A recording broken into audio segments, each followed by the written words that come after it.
కవిత ఇంట్లో దాదాపు ఢిల్లీ నుంచి వచ్చినటువంటి 16 మంది ఈడీ మరియు ఐటీ సంబంధించిన అధికారులు మొత్తం వాళ్ళ సిబ్బంది ఫోన్లను, ఏది కవిత సంబంధించిన సిబ్బంది ఫోన్లను అన్నింటిని కూడా తీసుకొని వాళ్ళ ఇంట్లో సోదాలు చేస్తున్నట్టు తెలుస్తుంది. ఢిల్లీ లిక్కర్ స్కామ్ సంబంధించినటువంటి కొంత ఎంక్వైరీ జరుగుతున్నట్టు తెలుస్తోంది. దాదాపు 2 గంటల నుంచి జరుగుతుంది. అక్కడంతా ఉద్రిక్త వాతావరణం కనబడతా ఉంది. ఏంటి కవిత ఏమైనా అరెస్ట్ అయ్యే అవకాశాలు కనబడుతున్నాయి? Last time when Kavitha case came up before the supreme court, ED తరఫున ఉన్న న్యాయవాది we are not going to take any coercive steps అని అన్నాడు. coercive steps means arrest. అది శోధాలకు వర్తించదు. అవును, శోధించేటువంటి విషయాలు ఉంటాయి. వాళ్ళు ఇంకా ఏదైనా ఇన్ఫర్మేషన్ గ్యాదర్ చేయొచ్చు, వాళ్ళు సెర్చ్ చేయొచ్చు, ఆమె ఇండ్లలో వేరే డాక్యుమెంట్స్ ప్రూఫ్ అది ఇది తీసుకోవచ్చు. ఈ మెటీరియల్ వాడుకొని రేపు భవిష్యత్తులో ఎప్పుడైతే కేసు హియరింగ్ వస్తుందో ఆనాడిగో మేము మళ్ళీ ఫర్దర్ గా ఇట్లా సెర్చెస్ జరిపినప్పుడు మాకు ఈ క్రెడిబుల్ ఇన్ఫర్మేషన్ దొరికింది, we need to interrogate her, we need to take further steps against sir, please remove that order అని కూడా అనొచ్చు. ఓకే, కాబట్టి అట్లా ఆ దశలో కానీ అరెస్ట్ చేస్తారని నేను అనుకోను. ఎందుకంటే ఒకసారి ఈడీ కౌన్సిలే మేము కోయర్సివ్ స్టెప్స్ తీసుకోము అని చెప్పినాడు కాబట్టి, అంటే మీరు ఈడీకి పూర్తి టోటల్ ఫ్రీడమ్ ఇవ్వలేదు సుప్రీంకోర్టు.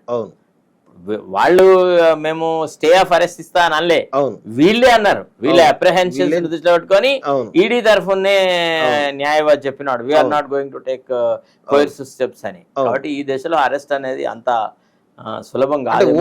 ఓన్లీ కేవలం ఎవిడెన్స్ కోసమే ఏమైనా సోదాలు చేసేసి ఏదైనా ఇన్ఫర్మేషన్ గ్యాదర్ చేసేసి ఆమె అరెస్ట్ ని జస్టిఫై చేసుకోవడానికి భవిష్యత్తులో అదనే జరుగుతుంటది. ఎందుకంటే ఇప్పుడు ఒక పక్క కేసు అక్కడ కంప్లీట్ అవ్వట్లేదు, తర్వాత మనోజ్ సిసోడియా ఇంకా అట్లనే జైల్లో ఉన్నాడు. ఆయన ఏదో క్యూరేటివ్ పిటిషన్ అని వేసినాడు సుప్రీంకోర్టు, అది కూడా కొట్టి పారేసినారు. తర్వాత సత్యేంద్ర జైన్ ఇంకా జైల్లోనే ఉన్నాడు, సంజయ్ సింగ్ ఉన్నాడు, అంటే చాలా మంది ఉన్నారు, అందరు ఉన్నారు. మరి వాళ్ళని కూడా ఎంతకాలం జైల్లో ఉంచుతారు కదా, ఎంతకాలం? దానికి ఒక అవధి అనేది ఉండాలి కదా. సో కాబట్టి ఈ దశలో కూడా మరి దాన్ని తొందరగా ఎక్స్పెడైట్ చేయాలన్న ఉద్దేశంతోనూ ఏమో మొత్తానికి వాళ్ళు. అరవింద్ కేజ్రీవాల్ కూడా దాదాపు 7 సార్లు ఈడీ నోటీసులు ఇచ్చినప్పుడు కూడా ఆయన ఎప్పుడు కూడా పోవడం లేదు అక్కడికి. బట్ లేటెస్ట్ గా ఢిల్లీ హైకోర్టు చెప్పింది, ఢిల్లీ కోర్టు వాళ్ళు చెప్పినారు నో హీ షుడ్ అపియర్ అని అన్నారు. He is likely to appear before the ED. అది అయితే మొదటి నుంచి మనం గమనిస్తుంది ఏంటి అంటే ఈడీ ఒక ద్వంద్వ వైఖరిని ప్రకటిస్తుంది. ఓకే, ఎట్లా అంటే ఢిల్లీకి సంబంధించిన వ్యవహారాలలో కేజ్రీవాల్ యొక్క మంత్రివర్గ సహచరులు, తర్వాత ఈ స్కామ్ లో ఇన్వాల్వ్ అయిన ఇతరుల పట్ల ఏదైతే ఒక రిజిడ్ పోస్చర్ ఏదైతే అడాప్ట్ చేస్తుందో అది కవిత పట్ల చూపెట్టట్లేదు, సాఫ్ట్ కార్నర్ చూపెట్టారు. తర్వాత ఇంకోటి ఏంటంటే రాజకీయంగా కూడా వాళ్ళకి కలిసి వస్తుంది. కవితను అరెస్ట్ చేయకపోవడము, కవిత మీద ఏం చర్యలు తీసుకోకపోతే రేపు పార్లమెంట్ ఎలక్షన్స్ లలో వీళ్ళు ఇంకా ఒకటే. ఇప్పుడు బీజేపీ తన బాణిని మార్చింది కదా, ఏమని కాంగ్రెస్ బీఆర్ఎస్ ఒకటే, బికాస్ కాళేశ్వరం ప్రాజెక్టు మీద ఏం చర్యలు తీసుకోవట్లేదు, అన్ని ఉత్తగా మాట్లాడమే, వాళ్ళకి వీళ్ళకి ఇద్దరికి మెగా కృష్ణారెడ్డి డబ్బులు ఇచ్చాడు కాబట్టి వీళ్ళిద్దరు సైలెంట్ అయినారు.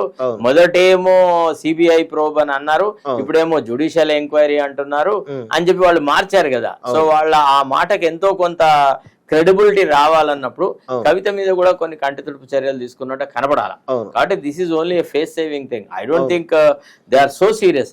ఒకవేళ వాళ్ళు అరెస్ట్ చేయాలనుకుంటే సుప్రీంకోర్టుకు ముందు అనుమతి తీసుకోవాల్సి వస్తుంది. మేము గతంలో ఇట్లా not to take any coercive steps అని మేము ఏం తీసుకోవట్లేదని చెప్పినాం కానీ, but the available information as on today makes it necessary for us to arrest her. ఒకవేళ మీరు అన్న ఎవిడెన్స్ కనుక ఆమె దగ్గర కనుక దొరికితే, సోదరులకు దొరికితే ఇమీడియట్ గా అరెస్ట్ చేసే అవకాశం మళ్ళీ బ్యాక్ వచ్చి సుప్రీంకోర్టు ద్వారానే అది జరగాల. ఎందుకంటే ఆ కేసు పెండింగ్ లో ఉండగా మేము కోయర్సివ్ స్టెప్స్ తీసుకోము అని ఎప్పుడైతే ఈడీ చెప్పిందో ఇక ఆ మాటని వాళ్ళు జవదాడడానికి వీల్లేదు, వాళ్ళకు వాళ్ళు దాన్ని ఇంటర్ప్రిట్ చేసుకోవడానికి వీల్లేదు. అవును, కానీ ఇక్కడ మనకు వస్తున్న సమాచారం ఏంటంటే సార్, ఈడీతో పాటు ఐటీ వాళ్ళు కూడా, ఇన్కమ్ ట్యాక్స్ డిపార్ట్మెంట్ కూడా సోదరులో వెళ్ళినట్టు 16 మంది అధికారులు వాళ్ళు ఇన్ఫర్మేషన్ గ్యాదర్ చేస్తారు అంతే. ఐటీకి ఏం అధికారం ఉంది అరెస్ట్ చేయడానికి? ఏదైనా చేయాలంటే ఈడీ వాళ్ళు చేయాలా. కానీ బట్ ఇప్పుడున్న పరిస్థితులలో అది అంటే ఆ మాట అక్కడ సుప్రీంకోర్టులో చెప్పినారు కాబట్టి చేసే అవకాశాలు తక్కువ. అసలు ఎట్టి పరిస్థితుల్లో అరెస్ట్ అయ్యే ఛాన్స్ లేదంటారా? ప్రస్తుత దశలో అయితే లేదబ్బా. ప్రస్తుత దేశంలో లేదు.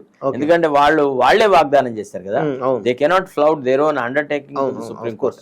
కానీ రేపు ఎన్నికల నోటిఫికేషన్ వస్తుంది కాబట్టి కొంత ఎన్నికల ఇదంతా డ్రామా. ఇదంతా ఏంది అంటే ఒక రకంగా మాకేం లేదు, ఎవరి పని వాళ్ళు చేసుకోపోతారు, ఈడీ పని ఇది చేసుకుంటది, ఐటీ వాళ్ళు ఐటీ పని చేసుకుంటారు, సిబిఐ వాళ్ళు సిబిఐ పని చేసుకుంటారు అని చెప్పుకోవడానికి రాజకీయంగా ఉపయోగపడుతుంది తప్ప ఇప్పుడు ఏదో జరుగుతుంది అనేది అంటూ ఏం లేదు.